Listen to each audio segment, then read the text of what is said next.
Read-aloud, Volume 3, Chapter 2, Part 1. I cried and screamed and will cry no more. Borrowing a girl's lap, letting her caress my head, and falling into a peaceful sleep.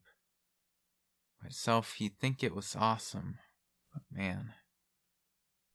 Subaru said things like that over and over, red to the tips of his ears, as he plucked a bit of hair from his head. He thought back to the scene several hours before, when he'd spectacularly laid bare his soul. So, I was a big crybaby in front of my sweetheart, fell asleep with tears on my face and a runny nose. Plus, I had her lapped to myself for hours on end. This is like a humiliation game. He thought back to the sensation of Amelia's knees, as well as the price they had paid to convey it to him. The spectacle had left Amelia's skirt all mess from his runny nose. No matter what problems Subaru had been going through, this was inexcusable, even if just from a hygienic view. Still, Amelia hadn't rocked him awake in all that time, nor did she hold it against Subaru as he earnestly apologized for dirtying her clothes. "That's fine if it makes you feel a little better. Besides, you really don't understand, Subaru." Eh? "It's more satisfying for the other person to hear a single thank you than a dozen apologies. I don't want you to apologize for something I wanted to offer you. So there." The way she pressed a finger to his apologizing lips and winked at him would bowl over any man.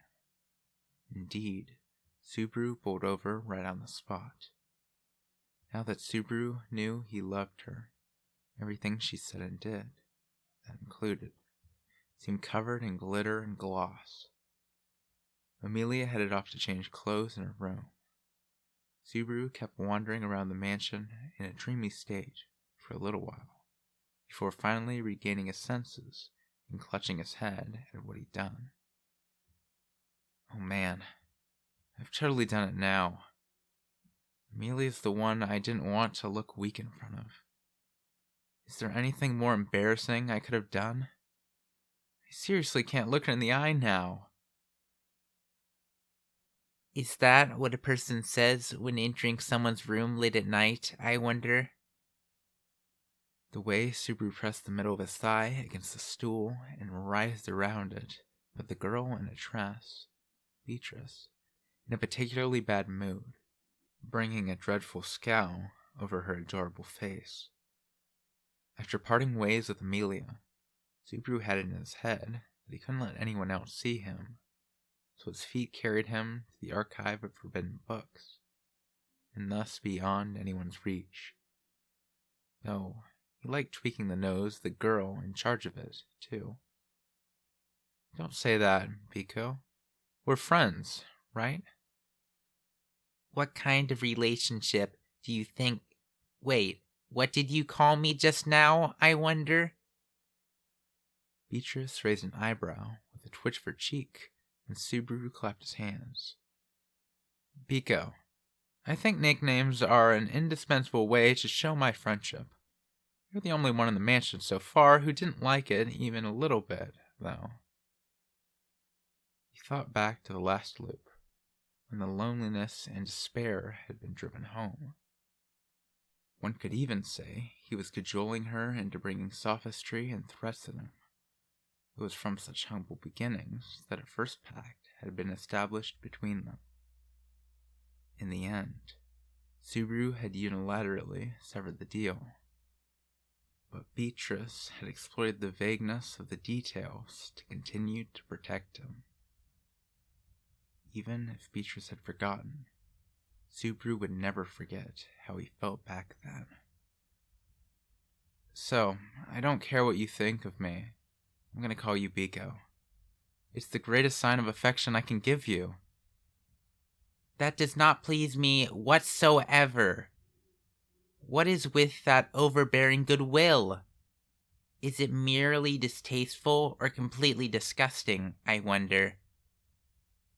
Hey, what's with that way of talking? I'm thanking you from the bottom of my heart here. There's no time to make fun. If you're going to insist that what you said just now was not meant in jest, you and I are no longer engaged in conversation. It may look like dialogue, but it is not. She informed him that if conversation was supposed to be a game of catch, this was more like rugby. He was showing considerable affection in the appropriately Subaru-like way. That seemed to be lost on Beatrice. Well, I'll set that aside, but I'll still call you Biko. Such single-minded resolve is quite unnecessary. What would happen if I simply do not respond to that name, I wonder? Don't say cold things like that, Biko. Subaru called out to Beatrice, but silently keeping her gaze lowered to her book. She made no reply. Apparently, she meant what she had said earlier. While Beatrice acted stubborn, Subaru grudgingly walked over and paced around the stool. What's wrong, Biko?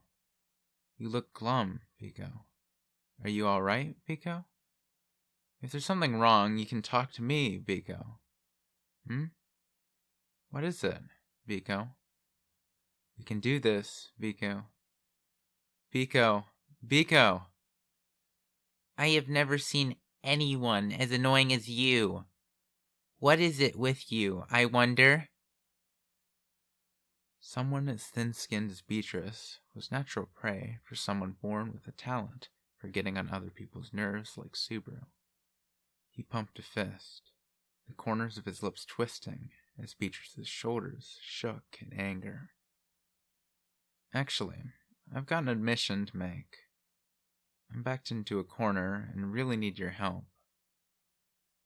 He explained to the curly-haired girl the conclusion he'd formed after pathetically bawling his eyes out. While on Amelia's lap, all the ugly feelings and tears built up inside Subaru had come pouring out. What remained were Subaru's pure personal desires. He loved Amelia. He thought he loved her before, but now he truly knew what falling for someone meant. It was love at first sight. Just hearing her voice made his heart skip a beat. Just talking with her was so pleasant it felt like a dream. He couldn't leave this girl who put herself in harm's way for others. That's why I love her, he had thought. But now he sincerely understood what he'd felt.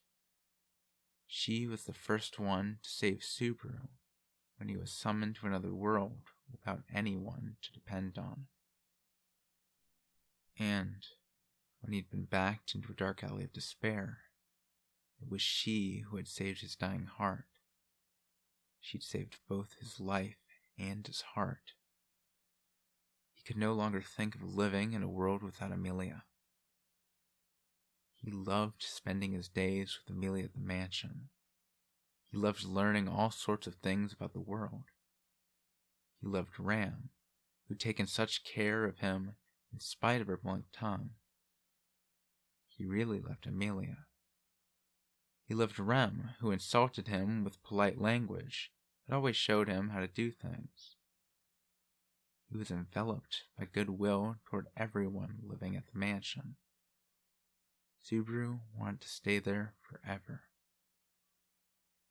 Those overwhelming feelings filled his chest to bursting.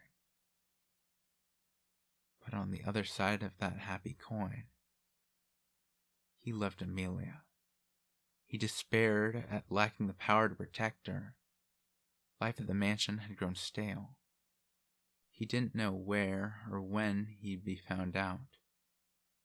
He feared Ram, who commanded blades of wind that could slice his throat. He was terrified of Rem and her skull-crushing iron ball. Roswell's disturbing madness could lead him to command the twins to eliminate Subaru without mercy. Every time he woke up, he checked whether he was still alive, and he could sense himself cracking under his own constant vigilance against despair. These, too, were Subaru's true, indelible feelings. Amelia had saved Subaru before the friction in his mind had roasted Subaru from the inside out. By consoling him, Amelia had pulled his heart back from the brink. Thinking about her filled him with life and energy. Amelia was what kept his urge to flee in check. In other words, EMD, Emiliaton's Majorly Divine. Beatrice responded to Subaru's declaration by acting astounded and shooting him an annoyed grimace. Did you say something exceedingly stupid just now, I wonder? Not at all. I'm putting my top priorities back in order. Let us return to the topic at hand. You say you want my help? What do you mean, I wonder? Yeah, I'm pretty serious about that. Like, enough to beg God for help. I can't think of anyone else I can go to. In the present situation, Amelia was, of course, the member of the mansion he could place the most trust in. But she was also the most important part of Subaru's life. In other words, the absolute last thing he wanted to do was put her in danger. To Subaru, who normally prioritized his own life, Amelia's life weighed much heavier than his own on the scale. That being the case, he couldn't go to Puck for help either, which left Pico. She's actually pretty sweet, and softer than she looks. I don't understand your meaning, but I do sense that you are mocking me. That is not my intent at all. Actually, the way things are in the mansion right now, you're the only one I can rely on. Of course, he couldn't come clean to Ram and Ram, let alone Roswell. Except for Amelia, Beatrice was truly the only person in the mansion we could trust. Please, I'm begging you. Subaru was kneeling on the floor before Beatrice, bowing his head as he petitioned for aid. Subaru needed a lantern to light the way so that he could bring an end to the chain of despair. I need your help. I want to set everything right and protect the place where I can be happy. And that's no good if it doesn't include everyone here. Subaru, touching his head to the floor, looked up at Beatrice after a long silence. Beatrice? The conflict he saw in her eyes made his breath catch. Beatrice knit her brows and bit her lip as she glared at Subaru. And yet, despite the ferocity of her gaze, she looked on the verge of tears. She opened her mouth to speak, but her gaze wavered as she found herself unable to find the words.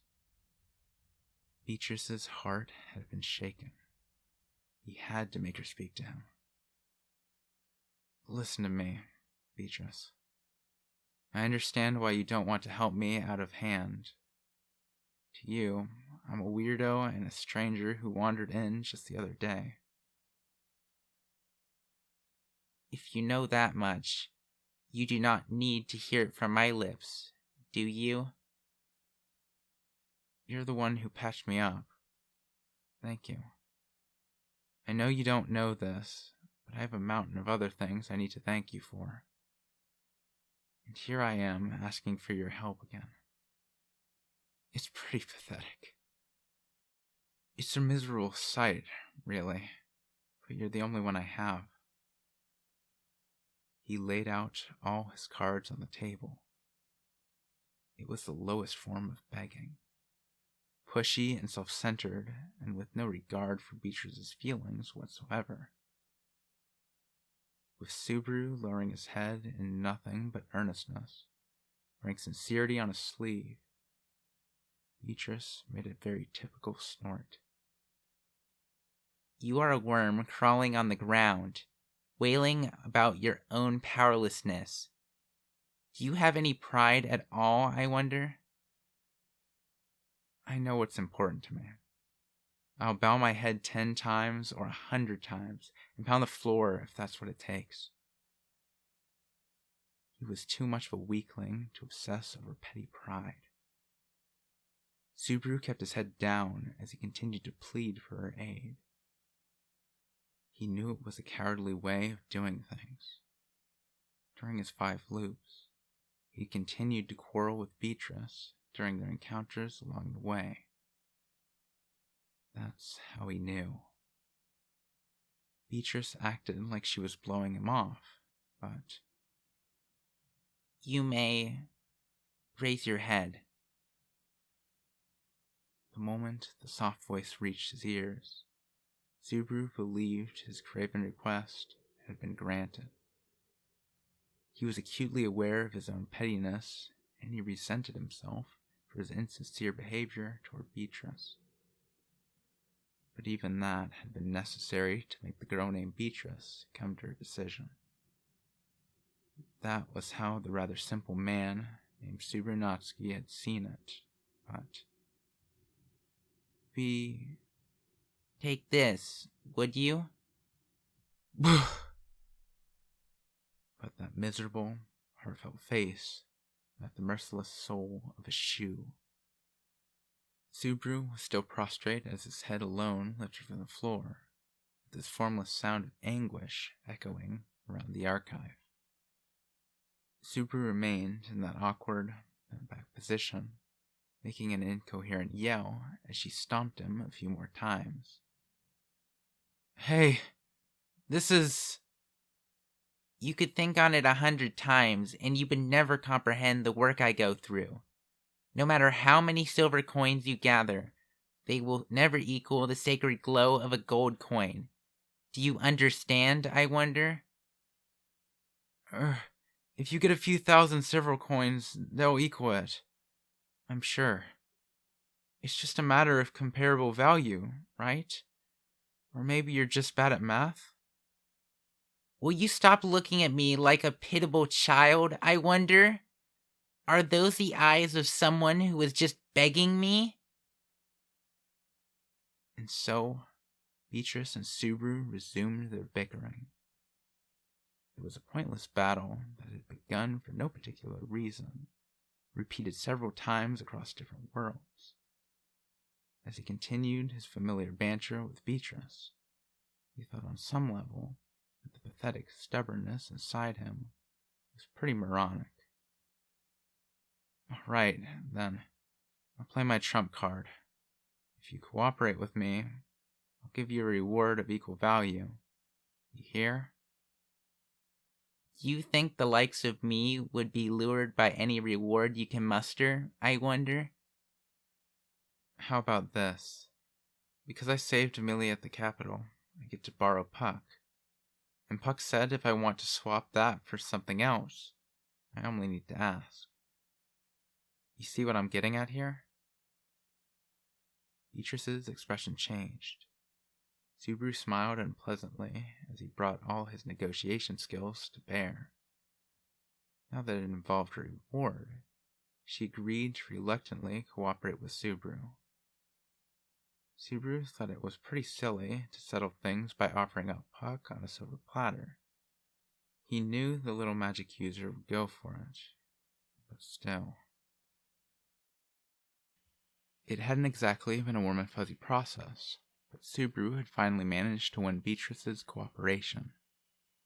He'd repent of pushing things onto a little girl because of his own powerlessness after all the problems were cleared up. You want to know more about shamans? Subaru's cut-and-dry statement caused Beatrice to raise her shapely eyebrows with an air of disgust. His top priority was to deal with the menace of the shaman's attack on the mansion without a moment to lose. A large part of why he asked Beatrice for help was so that her magic could counter the deadly curses. Explaining as much as possible to Beatrice without getting to the heart of the matter was crucial for Subaru. I'll probably pay a price if I let too many cats out of the bag, so...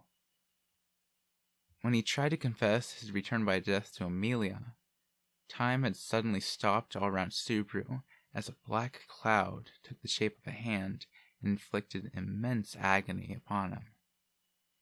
Subaru's silent screams and the torture of having his heart crushed had robbed him of any notions of easy defiance. As a result, Subaru was immensely wary of the black cloud, choosing his words very carefully as he continued to explain. I know there's such a thing as curses, but I don't know anything else beyond that they're different from magician and spirit stuff. I want to know more about them. It is rare for someone to ask about that. I wonder, does paying that bunch any heed get you anywhere? Like before, Beatrice's distaste toward even forming the word curse on her lips was considerable. Back then, he'd avoided pushing deeper into the matter, but that would not be the case this time. Curses are magic spells that exist only to cause trouble for other people and come from some country up north, right? It is not sufficient to know that much, I wonder.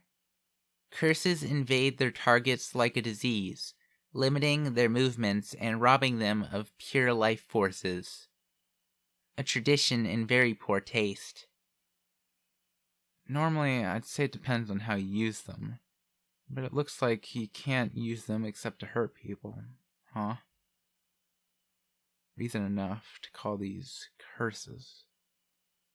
If curses were supernatural powers that existed to bring down others, the practice in his home world of putting needles into voodoo dolls probably counted. Well, not that he actually accepted the existence of the occult in that world. Subaru sat up more, thinking about the things Beatrice had mentioned in a grave tone of voice. So, let me ask this. How do you defend against a curse? It was pretty tough to aim a counterattack at the shaman without knowing his identity. Subaru's one advantage was knowing in advance that an attack would take place. Consequently, figuring out a way to stop the shaman's attack in its tracks was a wonderful idea. In theory. You do not. Eh? No means exists to defend against a curse once it is activated. Once activated, you are finished. Isn't that what a curse is, I wonder? Isn't there any kind of instant death resist? In a video game, you dealt with level 1 death-type spells by casting instant death resist in advance. With the light at the end of the tunnel growing ever distant, Subaru pulled his hair, his brain on fire as it tried to come up with a new plan. He'd underestimated the situation. That reality sent Subaru's mind into freefall. However, that is limited to curses that have activated. Huh?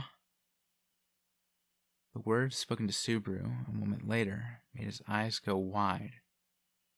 Beatrice grinned with what seemed to be great delight. She got me good, thought Subaru as the look on her face confirmed it.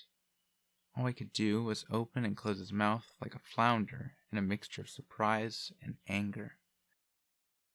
Just as I said, there is no way to defend against a curse once it has been activated. However, an unactivated curse can be blocked.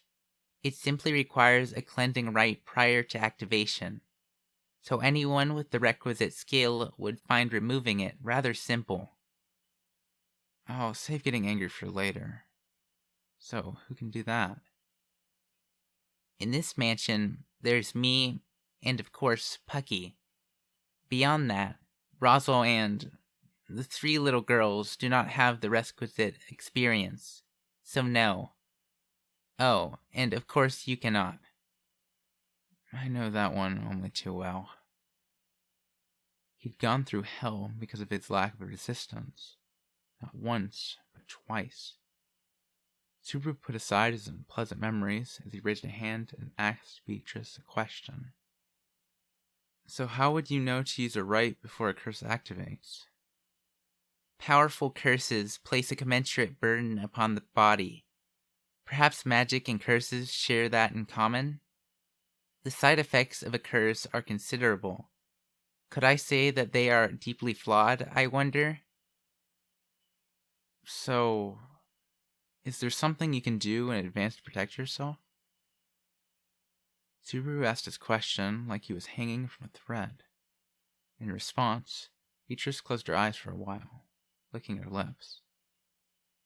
Though it depends upon the specific details. There is an iron rule for curses. An iron rule? With bated breath, Subaru prodded Beatrice to continue from where she'd left off. And so she did. Physical contact with the target. An absolute prerequisite, I wonder? Subaru's brain spun round and round the instant that detail entered his skull. The caster of a curse needs to touch his target. In other words, both times Subaru had suffered from the effects of the curse, he had made physical contact with the shaman beforehand. That narrowed the possibilities too. If no one's here at the mansion, then it's gotta be the village. Subaru had walked to the village both times he'd undergone return by death from suffering the effects of witchcraft. When he thought about it more, he'd gone to the village midway through the fourth day both times. At the village, the shaman had performed the rite for the curse, and that curse activated that night at the mansion, resulting in his death. That had been the pattern.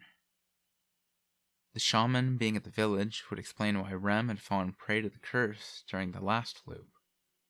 That time, Subaru had never gone to the village, so Rem became the shaman's target instead.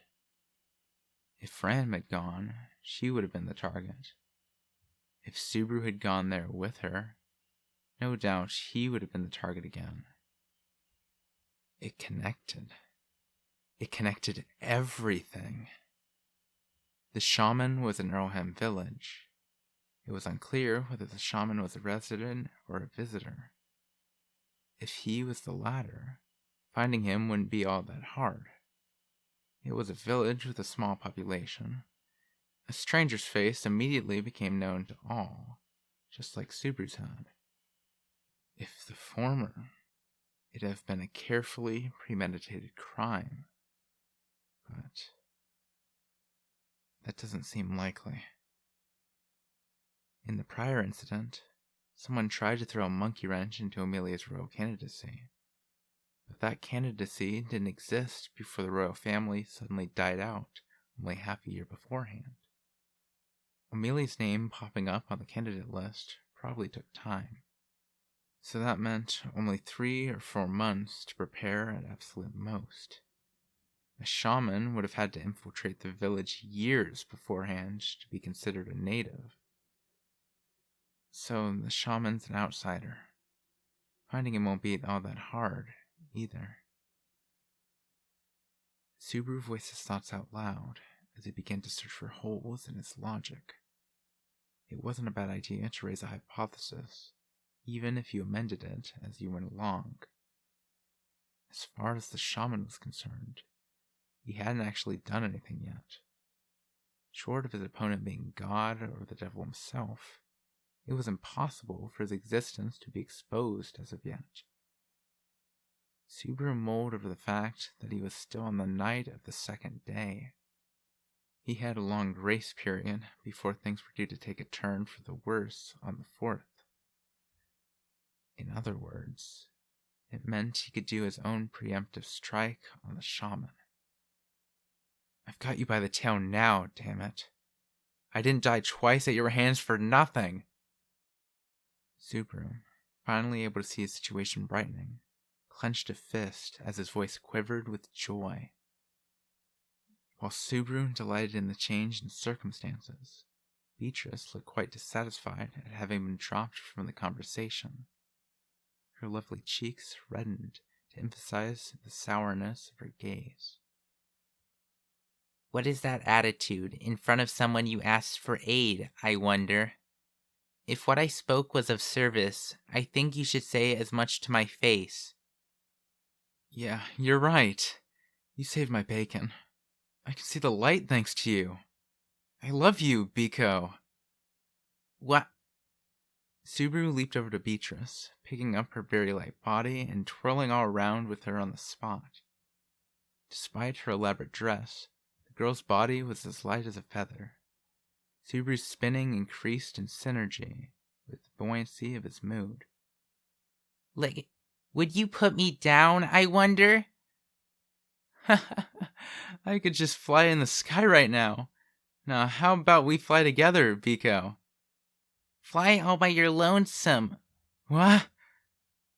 She released magical energy from right above him, slamming him hard enough to make him do a full leg split on the floor. The impact he felt on the top of his skull transferred to the rest of his body. Subaru's internal mana was all a jumble. His eyes were spinning as he continued to rest on his butt. For her part, Beatrice landed with an elegant flutter of the hem of her skirt, turning her head and sending a snort Subaru's way. Do you see what happens when you get carried away with frivolity, I wonder? That's not the only thing I saw. They're white. Take this, would you? Subaru took the second shot right between the eyes, sending him flying into a corner of the archive like a rag doll. He rolled head over heels before slamming into a bookshelf, bringing heavy books down upon his head. He crawled his way out of the mountain of books, tears in his eyes from the many bumps and bruises. The friendship gaze goes down just a little, and I get this? If you're not happy with something, just say it. Jeez. Being picked up like a little child, spun around in midair, having my panties seen, you speaking superficially lovey-dovey words, all of it. Is your entire existence a nuisance, I wonder? Hey, don't put down my existence. That's really sad stuff. I'm trying not to be a masochist here. Subaru hoped to find ways to improve himself, just like he found a chance to improve his circumstances. Just because I'm powerless doesn't mean I have to be helpless, too, Subaru thought, nodding at his own internal rebuke. Anyway, the situation's a lot better than it was. It'll be hard waiting out the night, but tomorrow I'm heading to the village. Let's find out who the shaman really is, he thought. That'd probably mean going with either Ram or Rem. Considering they both had combat strength, it was a natural choice in case he'd ended up duking it out with the shaman then and there. If he could get rid of the vile shaman and raise his friendship gauge with both girls in the process, that'd be the grand finale, bringing his first week at Roswell Manor to a successful conclusion. Now that I think back on it, I sure went through a lot. He knew it was speaking too soon, but it was a light at the end of the tunnel even so. Surely, no one could blame Subaru for feeling that way. Shouldn't you be thinking of something else? He wondered. Looking up meant missing that which was right at his feet, didn't it? Subaru, a man of little nerve and much wariness, suddenly remembered the scent of the witch. What do you mean, I wonder? Right, the witch. Rem mentioned her. You did, too, Biko. The moment the word witch formed on his lips, he remembered the various places he'd encountered it. The witch was often treated as an abominable being by the residents of that world, but Subaru's only clue as to why was the broad outline given in the children's story, the Witch of Jealousy. That really bothered him all of a sudden. After all, the road traveled by Subaru Natsuki had been peppered by references to her. Subaru lifted up his face and looked at Beatrice, who was knitting her eyebrows. He wasn't sure she'd even answer the question he was about to ask. It was grave enough that Ram had refused to answer it entirely, while Rem had used it as one of her justifications for attacking him. He felt that even Amelia strongly resisted the topic. Biko, you know about the witch, right? The reply didn't come immediately. The word thrumming in her ears made Beatrice close her eyes, sinking into silence as if making sure she'd heard correctly. Her reaction left Subaru with no option beyond trying to keep calm and waiting. When she suddenly murmured the words, Subaru's breath caught as his eyes went wide. She who drinks of the world itself, queen of the castle of shadows, the greatest of all disasters, the witch of jealousy. Upon seeing Subaru's reaction, Beatrice let out a gloomy sigh. In this world, there is only one being indicated by the word witch.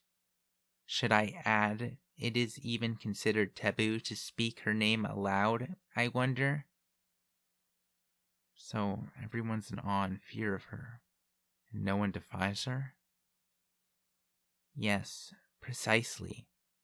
Rather, why would you even ask if I know her, I wonder? In this world, aren't the names you know best those of your parents, then other family, and finally, the name of the witch, I wonder? Oh, come on. Subaru tried to poke fun, but he swallowed his words when Beatrice's expression made plain that she wasn't the slightest bit joking. And if she was serious, that meant the witch was an unparalleled darkness in the world. The witch of jealousy, Satella. She consumed the great sinners of yore, known as the 6 witches, swallowing up half the world in the process, the vilest of all calamities.